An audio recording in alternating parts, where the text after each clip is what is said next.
პოლიტიკური შეფასებების თემა ჰადსონის უნივერსიტეტის მიერ გამოქვეყნებული სტატია, რომლის ავტორები გიორგი კანდელაკი და ჰადსონის ინსტიტუტის უფროსი მკვლევარი ლიუკ კოფი არიან. საქართველოს ირანული შემოbrunება, თეირანის გავლენის სწრაფი გაფართოება, ერთ დროს ამერიკის შეერთებული შტატების ერთგულ მოკავშირეზე. ამ სათაურით გამოქვეყნებულ სტატიაში საუბარია საქართველოში ირანის გავლენის შესახებ. ისლამური რესპუბლიკის შეღწევა საქართველოში განზრახული, ორგანიზებული და ყოვლის მომცველია.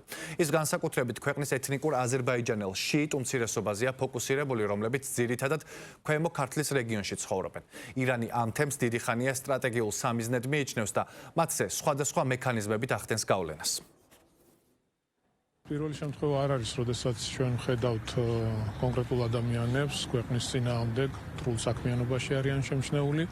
ჩვეულებრივი მოღალატეები არიან, არანაირი კავშირი არ აქვთ მათ ამ ქვეყანასთან, არანაირი ინტერესი არ აქვთ საქართველოსთან მიმართებით. ერთადერთი მათი მხრიდან ინტერესი არის როგორ გადადგან რთული ნაბიჯები. ეს რა თქმა უნდა ძალიან დამაზიანებელია, არანაირი ფაქტი, არანაირი კონკრეტიკა არ არსებობს. ეს არის ტყუილი, სიცრუე, ცილისწამება.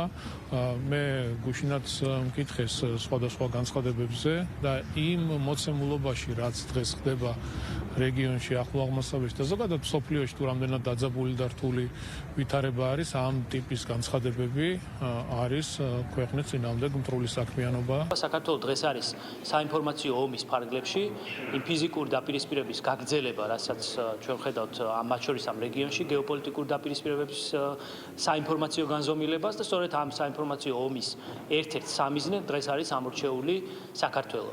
და ამთხოვენ ზუსტად იმ კონტექსტს, როდესაც განსაკუთრებული მნიშვნელობა და დატვირთვა ექნება და ეფექტი ექნება, რაც თავარია საქართველოს რეპუტაციის დაზიანებას და საერთოდ ზიანს საქართველოში.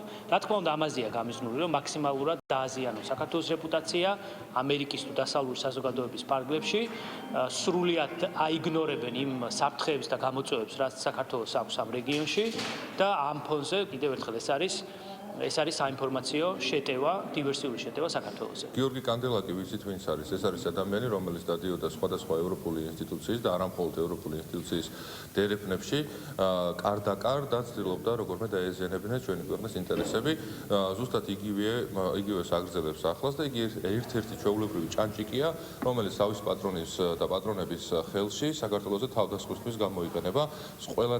ყველანაირად უსაფუძვლო, ყველანაირად დაუსაბუთებელი ბრალდებების ერთ-ერთი თანაავტორი გახლავთ ეს ადამიანი და განსაკუთრებით მაშინ ხდება და გამოჩნდებიან ხოლმე უსამშობლოთა გაერთიანება, როდესაც ჩვენი ქვეყნის გარშემო ცეცხლის არი ტრიალებს ხოლმე, მათი მიზანი ზუსტადაც ჩვენი ქვეყნის ომის სამიზნედ გახდომა.